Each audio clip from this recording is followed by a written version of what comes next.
What is your advice for young men who wants to be successful? Magbanat kayo ng buto. Wala naman ibang paraan eh. Gusto mo maging successful? Trabahuin mo. Gusto mo ng kotse? Trabahuin mo. Gusto mo ng bahay? Trabahuin mo. Huwag mong hingin kay mommy and daddy.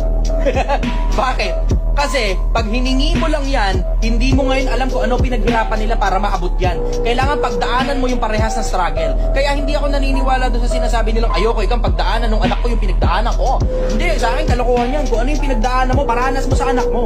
Bakit? Kasi kung ano yung tibay mo, yun din yung kailangan ipasa mo sa anak mo. Kung gusto mong maging successful ang anak mo, dapat paranas mo sa kanya lahat ng hirap.